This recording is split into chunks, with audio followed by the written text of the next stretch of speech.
RRB nursing superintendent পদের answer কি publish হয়ে গেছে এবং সমস্ত প্যারামেডিক্যালের অ্যান্সার কি পাবলিশ হয়ে গেছে। তোমরা নিশ্চয়ই দেখে নিয়েছো কে কত কি পেয়েছো বা কত কি পেয়েছো, স্কোর কার্ড, কতগুলো ভুল কতগুলো ঠিক, কোনো অবজেকশনের ব্যাপার আছে কি না, তো সব কিছু দেখে নিয়েছো। এরপরে কি করবে, বা কেউ একটা বলছো যে 50 হচ্ছে এই ক্যাটাগরি, এই জোনে অ্যাপ্লাই করেছি, সিলেক্ট হবো কি না। তো যারা ভাবছো যে এত স্কোর হচ্ছে, এত হচ্ছে সিলেক্ট হওয়া যাবে কি না, তো আমি প্রথম কথা একটা বলে দিই যে এই যে স্কোর, এই স্কোরের উপরে কোনো সিলেকশন বা কোনো কিছু হয় না। এই স্কোরটা অনেকবার চেঞ্জ হবে। যারা আমার আগের ভিডিওটা দেখোনি তারা দেখবে এবং দেখলে বুঝতে পারবে যে এই স্কোরের পরে আরও কী কী স্টেপস আছে। তো ছোট করে একটু বলছি আজকের ভিডিওতে, আমি কোনো রকম সেট আপের মধ্যে আসিনি, ডিরেক্ট ক্যামেরা ওপেন করে বলছি। এরপরে যেটা হবে সেটা হচ্ছে যে তোমাদের থেকে অবজেকশন নেওয়া হবে। কোনো কোশ্চেনের অ্যান্সার ওদের ভুল আছে কি না সেটা তোমরা অবজেকশন করতে পারবে। অবজেকশন ট্যাবে গিয়ে 50 টাকা করে ফিস এক একটা কোশ্চেনের জন্য।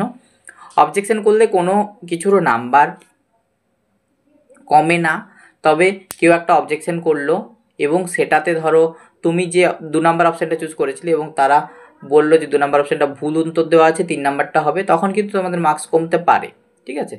কিন্তু তুমি অবজেকশন করতে বললে তোমার পেনাল্টি হিসেবে তোমার মার্কস কমিয়ে দেবে এরকমটা না, ঠিক আছে। এটা গেল অবজেকশনের ব্যাপার। অবজেকশন করতে পারো চাইলে অবজেকশন ট্যাবে গিয়ে ডিরেক্ট বুঝতে পারবে, অপশানে কোশ্চেন আইডিটা দিয়ে, কোশ্চেন আইডি অ্যান্সার কি ডান দিকে লেখা থাকে, করতে পারো চাইলে। তারপরে কি হবে, তারপরে হচ্ছে তারা হচ্ছে একটা স্কোর কার্ড দেবে, সেটা 1 থেকে 2 মাসের মধ্যে দেয়। এবার জানি না কতদিনে দেবে, এটা সম্ভবত খুব তাড়াতাড়ি দিয়ে দেওয়ার চেষ্টা করবে, কারণ আরআরবির অন্যান্য পোস্টের যে পরীক্ষাগুলো জেই, এএলপি, টেকনিশিয়ান সব কিছুর মোটামুটি কমপ্লিট, এরপর জয়নিং করানোর পালা। টেকনিশিয়ানের তো জয়নিং চলছে, তো আশা করি আমাদেরটাও 1-2 মাসের মধ্যেই, 1 মাসের মধ্যেই বেশি সম্ভাবনা আছে যে সব কিছু মোটামুটি কমপ্লিট করে দেবে। এবং একটা র স্কোর, তার সাথে হচ্ছে একটা নর্মালাইজড স্কোর এবং হচ্ছে একটা পার্সেন্টাইল মার্কস দেবে, মানে একটা স্কোর কার্ড টাইপের দেবে, অফিসিয়াল স্কোর কার্ড।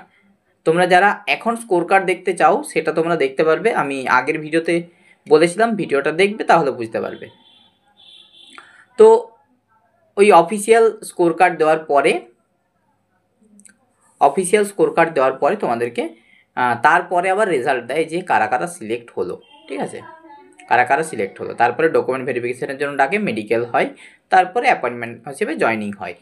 তো যারা ভাবছো যে এত মার্কস হচ্ছে, এত মার্কসে সিলেকশন হবে কি না, তো তাদের জন্য দু একটা কথা বলি যে ধরো আমি 50 পেয়েছি, আমার এক বন্ধু 51 পেয়েছে, আর এক বন্ধু 52 পেয়েছে, 3জন 3টে শিফটে পরীক্ষা দিয়েছে, 3জন 3টে জোনে বা একই জোনে যাই হোক না কেন।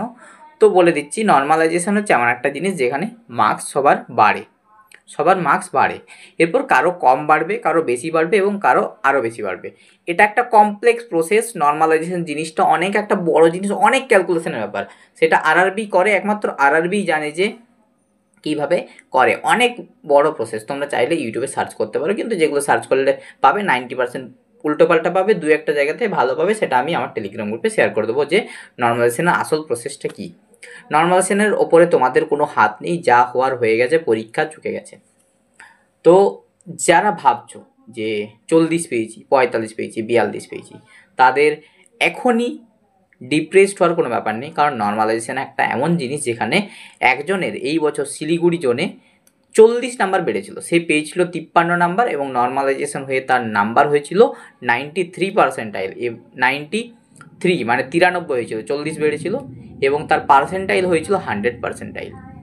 তাহলে আশা করাই যায় যে প্রত্যেকের বাড়বে, এবং কার কত বাড়বে এটা কেউ জানে না। ফার্স্ট শিফটে এর 2 বাড়লো, ওর 5 বাড়লো, এরকম অনেক কিছু ব্যাপার হবে। তাই যারা 60-এর উপরে পেয়েছে তাদেরও যেমন খুশি হওয়ার কিছু নেই, যারা 40 পেয়েছে 50-এর নিচে তাদেরও দুঃখিত হওয়ার কিছু নেই।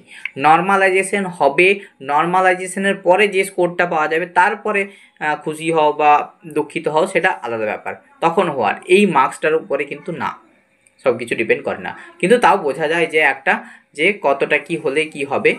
আমি কাট অফ নিয়ে কোনো বলতে চাইছি না বা বলবো না, তার কারণ হচ্ছে কাট অফ 5 বছর আগে এক্সাম হয়েছে, সেই কাট অফের সাথে তুলনা করে যারা এখন বলছে প্রত্যেকটা মিলিয়ে নিয়েও কোনো কিছু মিলবে না, কোনো কিচ্ছু মিলবে না। যত ইনস্টিটিউট আছে সব জায়গা থেকে আরআরবির আগের প্রিভিয়াস ইয়ারের কোশ্চেনের লেভেলের মতো করে করানো হয়েছে, কিন্তু কোনো জায়গা থেকে কোনো কিছু কমন আসেনি। তোমরা সবাই বুঝে গিয়েছো যে আরআরবির পেপারের লেভেল কীরকম। মানছি অনেকেই অনেক বেশি পেয়েছে, কিন্তু পেপারের লেভেল আপগ্রেড করেছে আরআরবি। আগে যেরকম সহজ হতো তার থেকে আপগ্রেড করেছে পেপারের লেভেলটাকে। তাই নর্মালাইজেশন হবে, তারপরে সেই স্কোর নিয়ে তোমরা দেখবে কত কি হয়।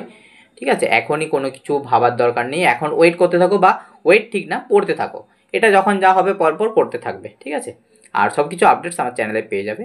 জয়েন থাকো টেলিগ্রাম গ্রুপে, সেখানে ডেইলি কুইজ দেওয়া হয়, মক টেস্ট, বিভিন্ন পিডিএফ, সাবজেক্টের বিভিন্ন রিক্রুটমেন্টের পিডিএফ দিয়ে দেওয়া হয়, যেগুলো ভিডিও করতে পারি না।